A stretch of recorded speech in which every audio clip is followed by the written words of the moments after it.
The year was 2347, and humanity had spread across 17 star systems. They were not conquerors or warriors. They were simply people who had looked up at the stars and wondered what was out there. So they built ships, and they went to find out. Lisa Grant stood on the observation deck of the Starship Endeavour, watching a blue and green planet rotate slowly below her. The planet was called New Eden, and it was home to almost 3 million humans. She could see clouds drifting over vast oceans and forests that stretched for thousands of miles. It was beautiful in a way that still surprised her. Even after 30 years of space travel, she was 53 years old. A commander in the United Earth Fleet, and she had never fired a weapon at another living being. None of them had. The fleet existed for rescue missions, scientific expeditions, and the occasional diplomatic escort. War was something humanity read about in history books, a relic of their primitive past on Earth.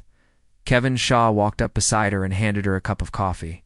He was her first officer, a tall man with kind eyes and a habit of humming old songs when he thought no one was listening. "Beautiful morning," he said. Lisa took the coffee and smiled. Every morning out here is beautiful. On the surface of New Eden, in a small farming community called Riverside, a man named Daniel Carter was walking his daughter to school. Emma was 7 years old, with her mother's dark hair and her father's stubborn chin. She was telling him about a dream she had, something about flying through clouds on the back of a giant bird. Daniel listened and nodded at all the right moments. He had been a construction worker back on Earth, building apartment buildings in what used to be called Chicago. Now he grew wheat under an orange sky. And he thought that was probably the best trade anyone had ever made. His wife Maria was already at work. She ran the community medical center, which mostly meant treating farming injuries, delivering babies, and giving out vaccines for the seasonal illnesses that came with living on a new world. She loved her work. She loved that she knew everyone in town by name, that she had watched children grow from infants to teenagers, that she was part of something small and good. This was humanity in the year 2347. Ordinary people doing ordinary things in extraordinary places. Teachers taught. Farmers farmed. Doctors healed. Children laughed and played and dreamed of futures that seemed bright and endless. Nobody thought about war. There was no reason to think about war. Humanity had encountered 7 intelligent species among the stars. The Velith were philosophers who communicated through color changes in their skin. The Morkai were traders who loved human music and paid ridiculous prices for vintage guitars. The Silni were shy and rarely left their homeworld. But they made the most beautiful artwork in the known galaxy. Relations with these species ranged from warm friendship to polite distance. But there had never been real conflict. The galaxy was too vast for such things, or so everyone believed. There was enough room for everyone, enough resources. Enough stars. The Endeavour orbited New Eden for 3 more days, conducting routine surveys and delivering supplies to the surface. Lisa had dinner with the colonial governor, a cheerful woman named Helen Park, who was more interested in discussing her tomato garden than politics. Kevin taught a group of local children how to play chess. The ship's cook, a man named Roberto Silva, traded recipes with the owner of Riverside's only restaurant. It was peaceful. It was normal. It was everything humanity had hoped to find among the stars. On the morning of the 4th day, Lisa was back on the observation deck with her coffee when the first alarm sounded. She did not understand what she was seeing at first. Ships were emerging from hyperspace, dozens of them, in formations that made no sense for civilian vessels. They were black and angular, covered in weapons that gleamed in the light of New Eden's sun. The Kethra had arrived. They were a species from the far edge of the galaxy. Beyond the borders of known space, they had spent 10,000 years conquering other worlds, absorbing other civilizations into their empire. They believed that strength was the only virtue, and that weakness deserved destruction. They had consumed 37 inhabited worlds before reaching human space. Most of those worlds had surrendered within days. A few had fought back and been destroyed anyway. The Kethra did not negotiate. They did not offer terms. They simply took what they wanted and killed anyone who resisted. They had studied humanity before their attack. They had noted that humans were peaceful, that they had no real military, that their ships were designed for exploration rather than combat. They had calculated that humanity would be easy prey. The first Kethra weapons struck the orbital station above New Eden at exactly 08 for 7 hours. The station was home to 3,000 people, including scientists, engineers, and their families. It had no shields worth mentioning, no weapons capable of fighting back. It was simply a place where people lived and worked. The station burned for 11 minutes before it broke apart completely. Lisa Grant watched it happen.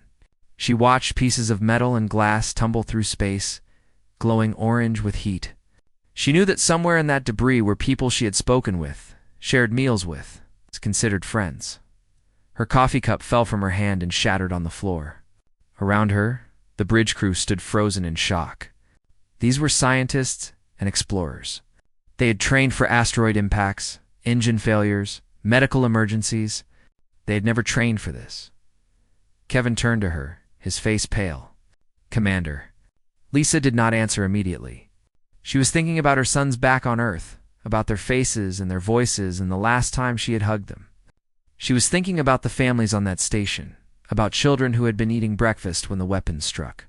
She was thinking about the 3 million people on the planet below, who were just now beginning to understand that their peaceful lives had ended, and then something changed inside her.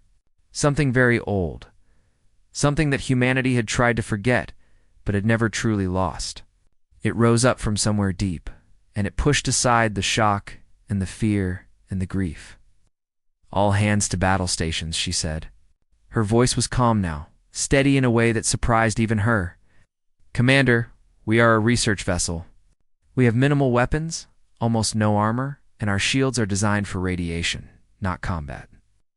Lisa looked at her first officer. "Then we will be a very determined research vessel. Get us between that fleet and the planet." Kevin stared at her for a moment. Then he nodded and began giving orders. The Endeavor moved. It was slow and clumsy compared to the Kethra warships, and its weapons were laughable, but it moved anyway.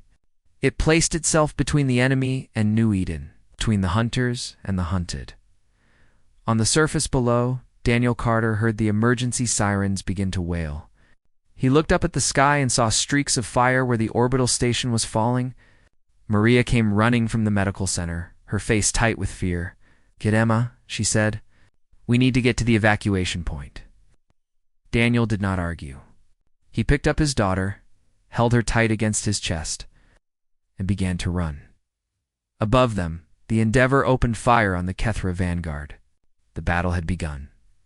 The Endeavor was never meant for combat. Everyone on the bridge knew this. Lisa Grant knew it better than anyone.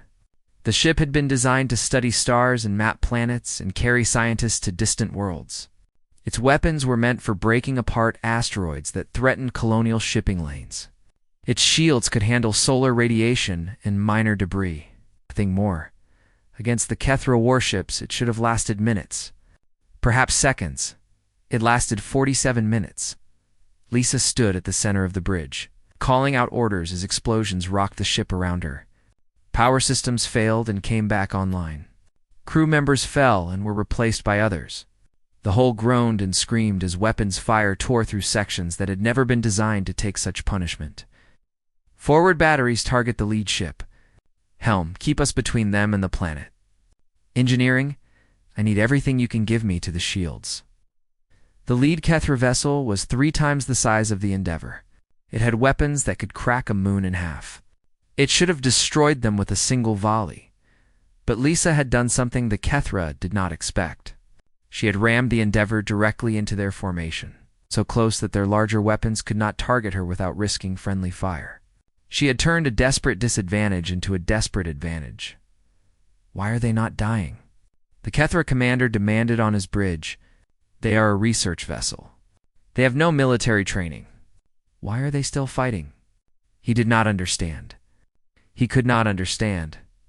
The Kethra had conquered 37 worlds, and in all that time, they had never faced an enemy like this. Other species had fought back with soldiers and weapons and military strategy.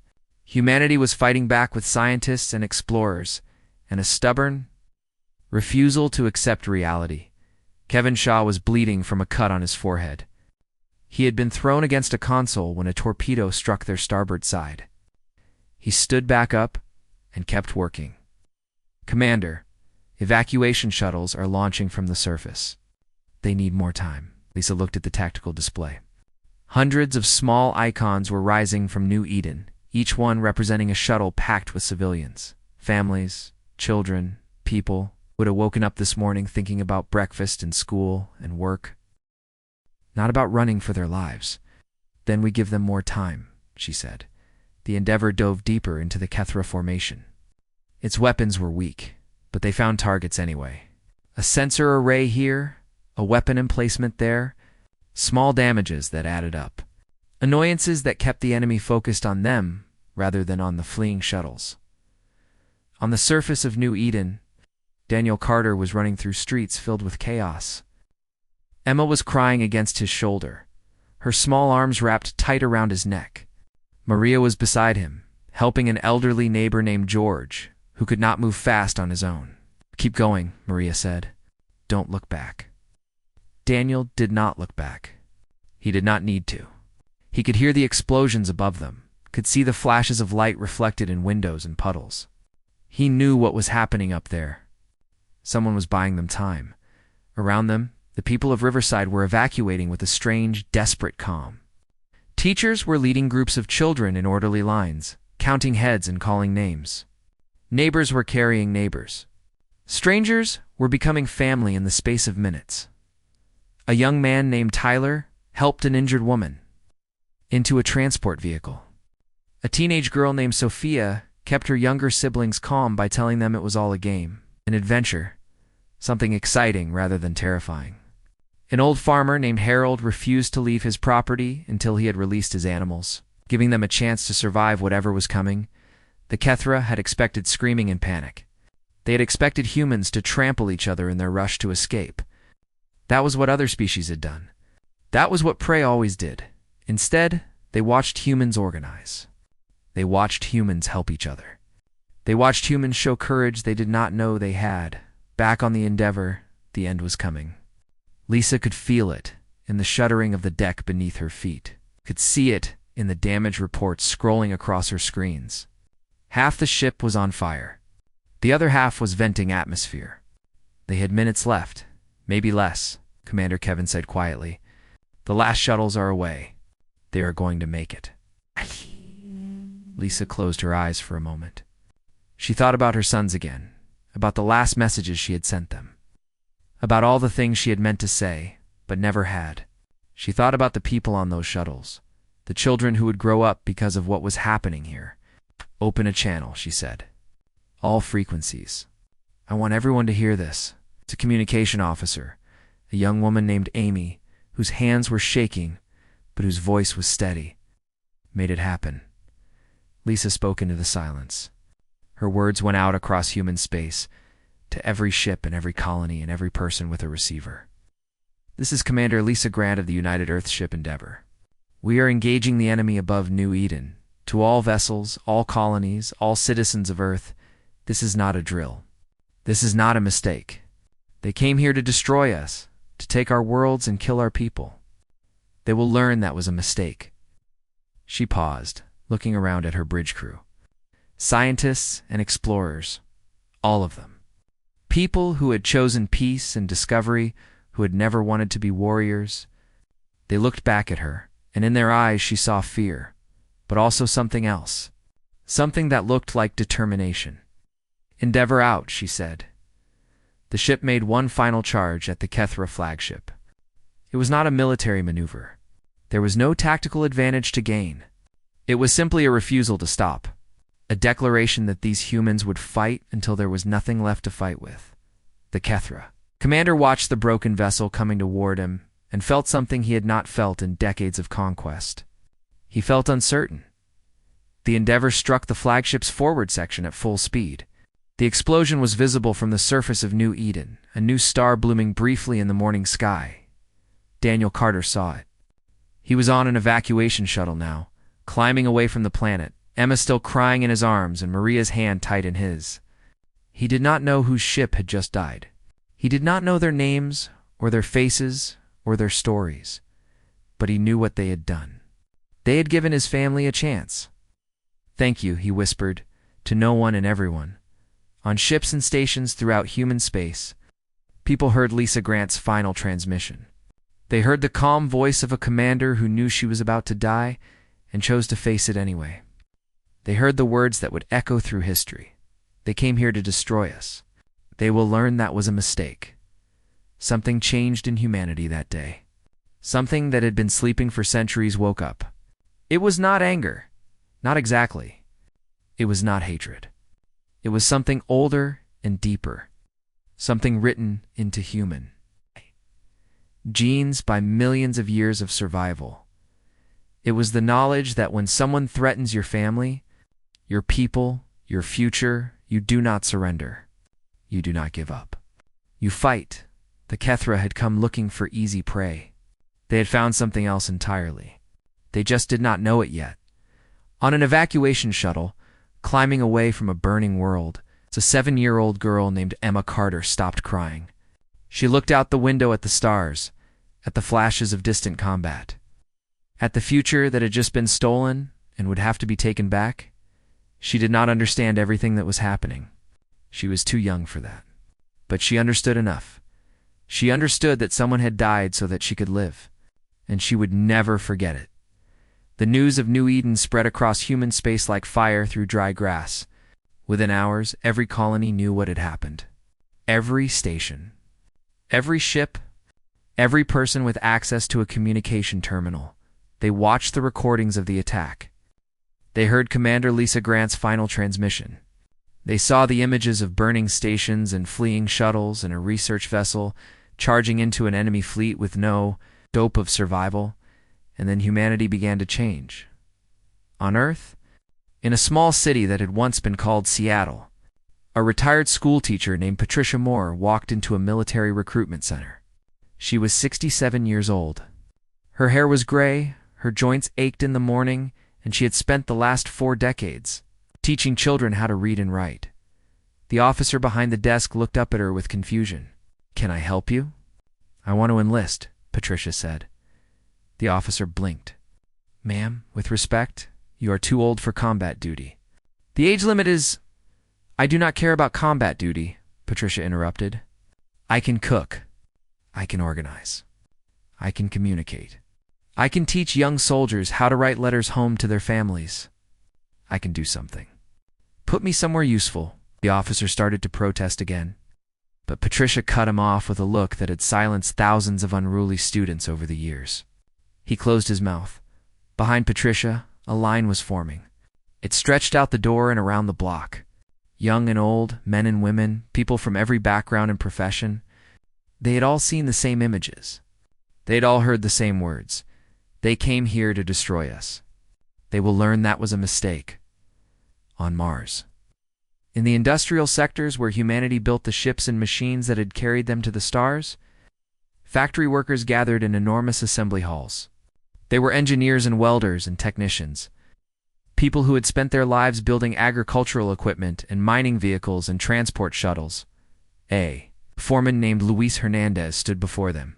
He was a short man with thick arms and a voice that carried across the largest factory floor without amplification. "We have never built a warship," he said. "We do not have blueprints for weapons. We do not have military contracts or government orders. We have nothing but our hands and our knowledge and our determination." He paused, looking out at the sea of faces before him. "Let's figure it out." They cheered. Not with words, but with a sound that was older than language. A sound of agreement. A sound of purpose. A sound that said they would do whatever was necessary. 6 months later, the shipyards of Mars produced the first human vessel designed purely for combat. They called it the Defiance, and it was ugly and practical and bristling with weapons that had been invented by people who had never studied military engineering but had refused to let that stop them. But the response was not only soldiers and engineers. Humanity's answer to the Kethra was total, involving every person and every skill. Artists created images and videos that spread hope and courage across human space. A painter named Victor Gomez worked for 3 days without sleep, producing a mural of the Endeavor making its final charge. Copies of that image appeared on walls and screens throughout the colonies, a reminder of what ordinary people could do. Musicians wrote songs that became anthems. A young singer named Melody James composed a piece called "Remember New Eden" that made grown soldiers weep and then stand up straighter. Ready to fight again, writers documented every story of sacrifice and heroism, ensuring that no one would be forgotten.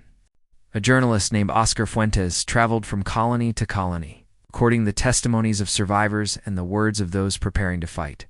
His books would become required reading for generations. Psychologists developed programs to help survivors cope with the trauma of what they had witnessed. Doctors created new medical techniques for treating injuries that humanity had never faced before. Teachers rewrote their lessons to include civil defense and emergency procedures, preparing the next generation for a galaxy that was no longer safe. A chef named Rosa Martinez organized a network of volunteers across human space. Her mission was simple. Every soldier before deployment would receive a home-cooked meal. Not military rations, not processed food, but something made with love and care. "They are fighting for us," she explained to anyone who asked. "The least we can do is remind them what they are fighting for." Young programmer named Ethan Brooks, barely 22 years old and fresh out of university, created a communication system that allowed scattered human forces to coordinate across distances that should have made coordination impossible. He worked for 3 days without sleep, surviving on coffee and determination and the memory of an older sister who had died on New Eden. When he finally collapsed from exhaustion, other programmers took over his work. They improved it. They expanded it. They built on his foundation until human ships could share information instantly. Turning a scattered fleet into a coordinated force, the Kethra had studied humanity before their attack. They had noted that humans were divided by nations and languages and politics. They had seen the arguments and disagreements that seemed to define human society. They had calculated that humanity would splinter under pressure, that old divisions would widen into fatal cracks. They had made a terrible mistake. They had failed to understand something fundamental about humans. Yes, humans argued with each other. Yes, they disagreed about politics and religion and 1,000 other things. They could be petty and selfish and cruel to one another, but when something threatened them from outside, when an enemy attacked their people and their homes and their children, those divisions vanished like morning fog. Humans stopped being Americans or Chinese or Brazilian. They stopped being conservative or liberal, religious or secular. They became simply human, and unified humanity was something the galaxy had never seen before. On a refugee station orbiting Jupiter, Daniel Carter watched the transformation happen around him. People who had fled New Eden with nothing were volunteering for every task they could find. His wife Maria had already begun working in the station's medical bay, training others in the emergency techniques she had developed during the evacuation. Daniel himself had never held a weapon in his life. He was a farmer. He understood soil and seeds and seasons. He understood how to grow things, not how to destroy them. But he looked at Emma, sleeping peacefully in a corner of their cramped refugee quarters, and he thought about the people who had died so that she could be here. The next morning, he walked into a recruitment center. The officer behind the desk asked him about his skills and experience. "I built things on Earth," Daniel said. "Construction. Then I farmed on New Eden. I do not know how to fight." The officer nodded. "We will teach you," good Daniel said. And he meant it. Across human space, millions of people were making the same choice. Not because they wanted war. Not because they hated the Kethra, but because someone had threatened their families, their homes, their future, and humans, it turned out, would do anything to protect those things. The Kethra had awakened something that humanity itself had forgotten existed. Something ancient and powerful and absolutely terrifying. They just did not know it yet. The war lasted 11 years. In the beginning, humanity lost. They lost badly. They lost colonies and stations and ships. They lost people by the thousands, then by the hundreds of thousands. The Kethra were better trained, better equipped, and had been fighting wars for 10,000 years. Humanity was learning as they went, paying for every lesson in blood, but they did not stop. They did not surrender. They did not break. Admiral Benjamin Cole had been a merchant captain before the war. He had transported cargo and passengers between colonies, a peaceful job for a peaceful time. Now he commanded the human fleet, and he had learned tactics from old books and desperate necessity. The Battle of Proxima was humanity's first real victory. It happened 18 months into the war, at a star system that had been considered indefensible. The Kethra brought 40 warships. Cole had 23, most of them converted civilian vessels. He should have retreated. Any sensible commander would have retreated. Instead, he did something the Kethra did not expect. He attacked. "They think we are afraid," Cole said to his bridge crew before the battle. "They think we will run. Let us show them what humans do when they are afraid." The battle lasted 6 hours. When it was over, the Kethra fleet had been destroyed. But humanity had paid a terrible price. 60 ships lost. 18,000 dead. The wreckage of both fleets drifted through space like a metal graveyard. Cole broadcast his report to all of humanity. His voice was tired, heavy with grief, but underneath it was something else. Something that sounded like hope. Every species in this galaxy thinks of us as the friendly ones. The traitors. The diplomats. The ones who would rather talk than fight. And they are right. We would rather talk. We would rather build.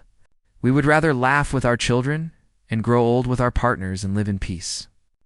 But when you take that choice away from us, when you force us to fight, you will discover that the same passion we bring to love, we bring to war.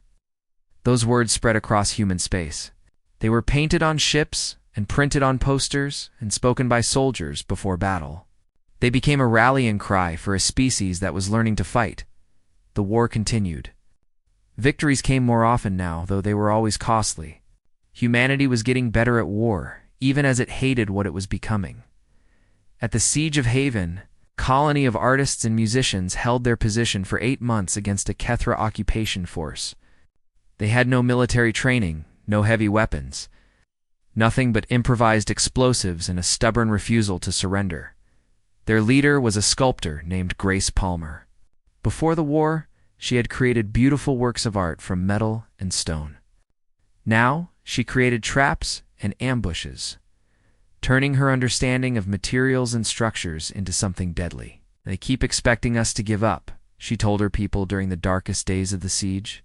"They keep waiting for us to accept that we have lost. They do not understand us at all."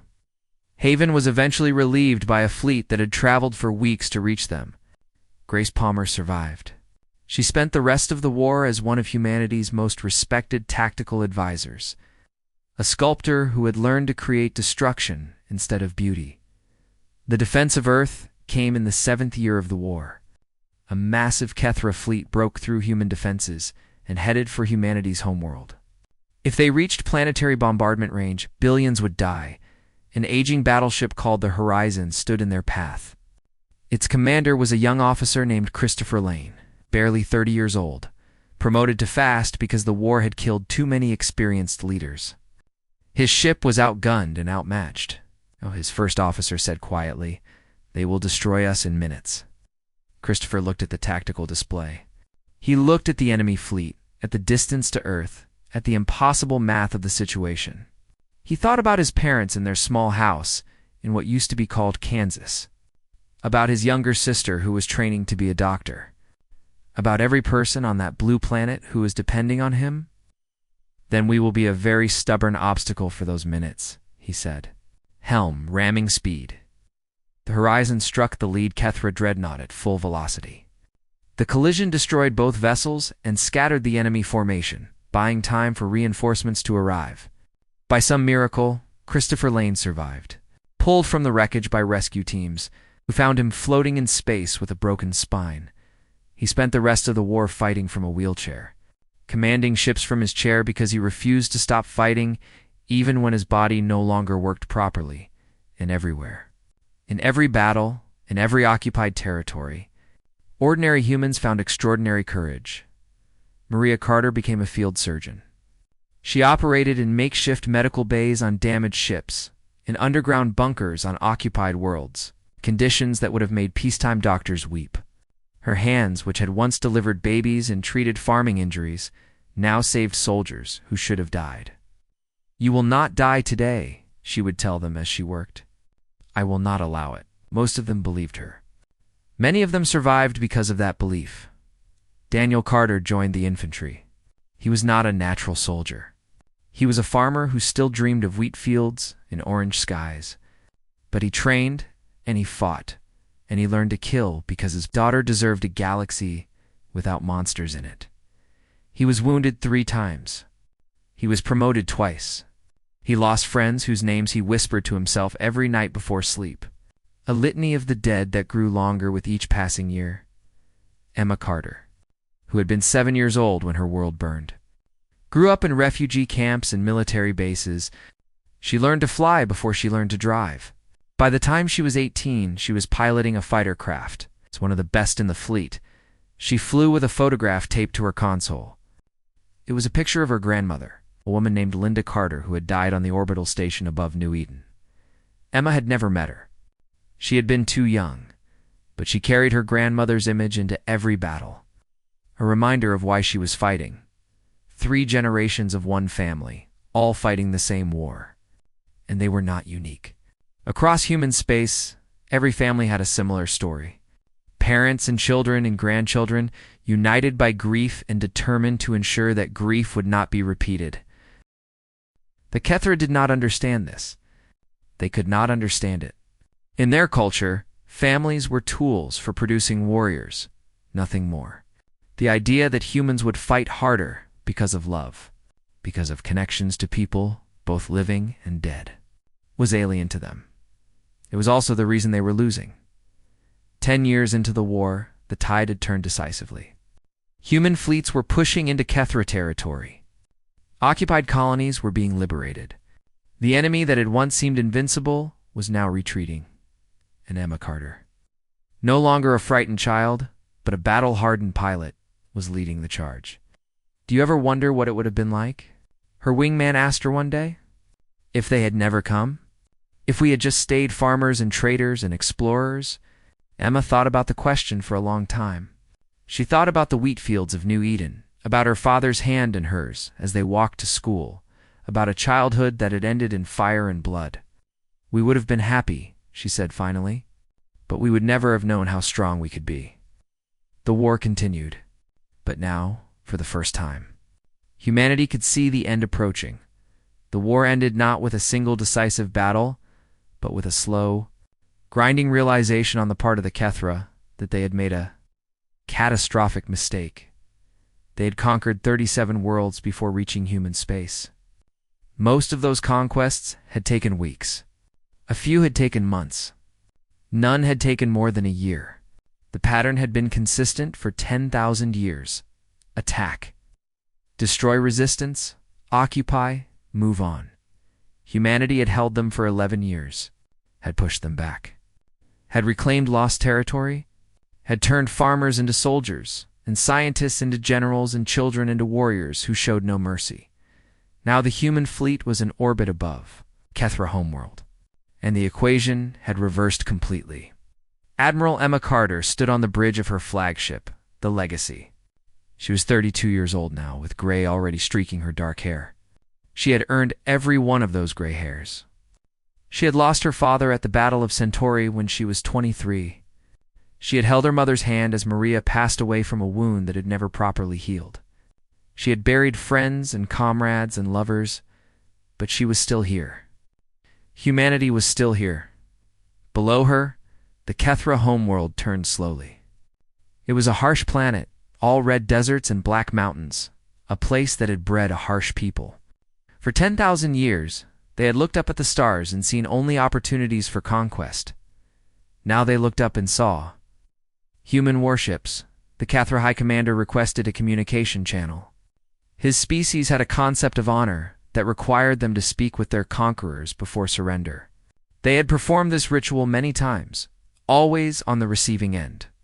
This was the first time they would be performing it from the other side. His face appeared on the view screen. The Kethra were tall and angular, with 4 arms and eyes that were completely black. The High Commander was old by their standards, his skin pale and mottled with age.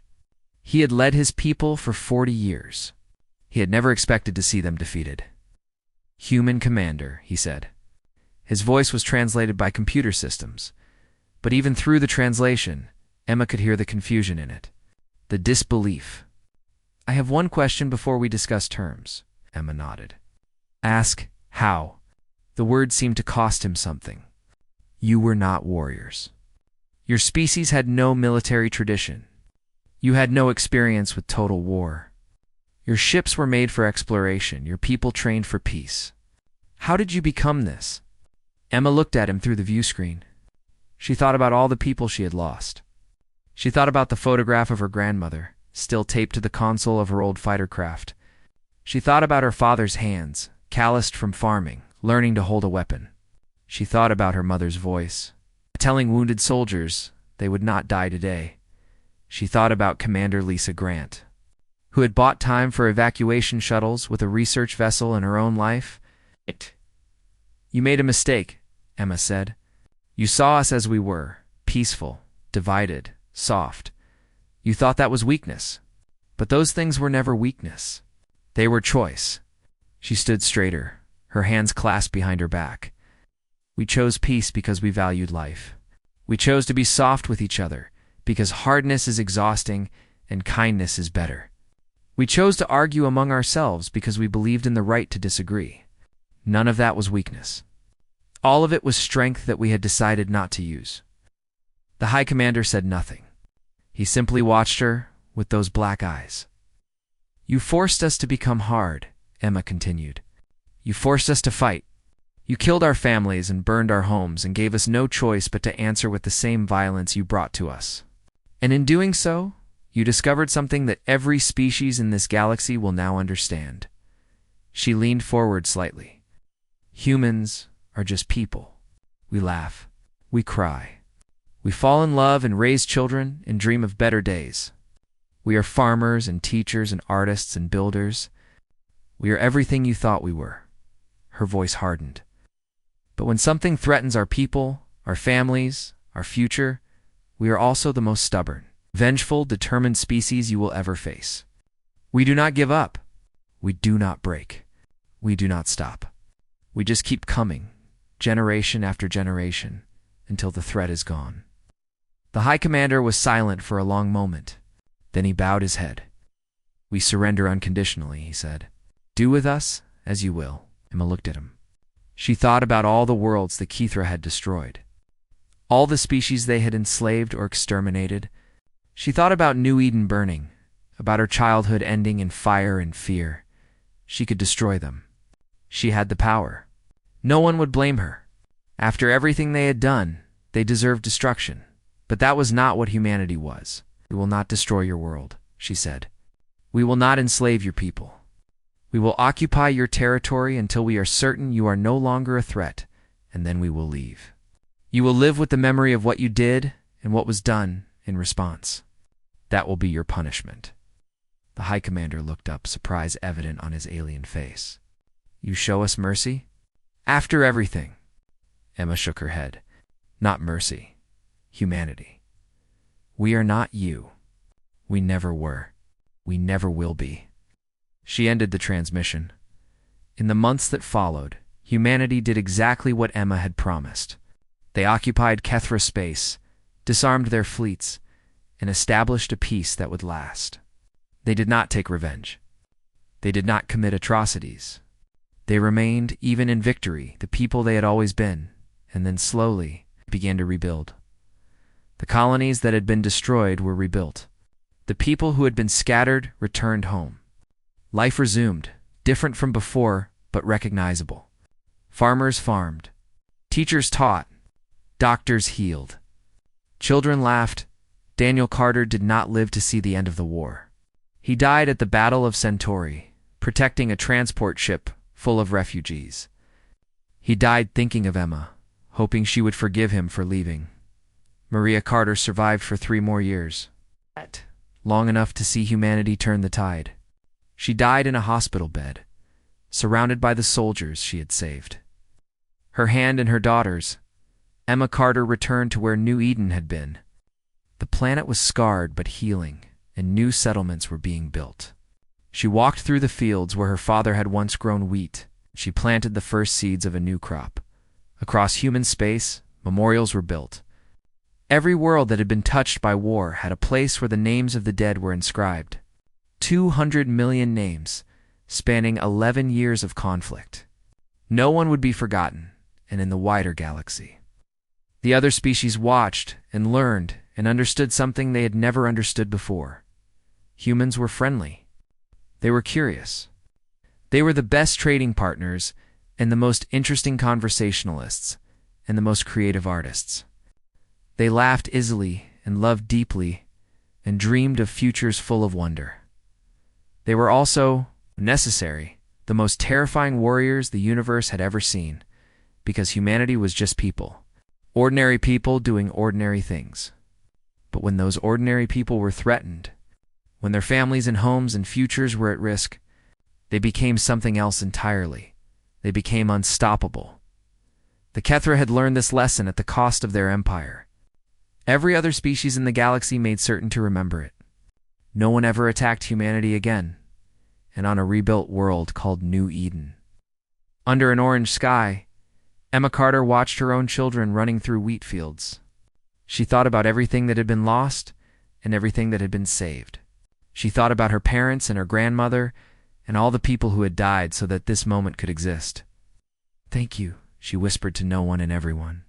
Then she smiled, and she went to join her children in the golden grain. Humanity had paid a terrible price to survive, but they had survived. They had proven what they were capable of when pushed to the edge. And now they would return to being what they had always wanted to be. Just people. Living ordinary lives, under extraordinary stars,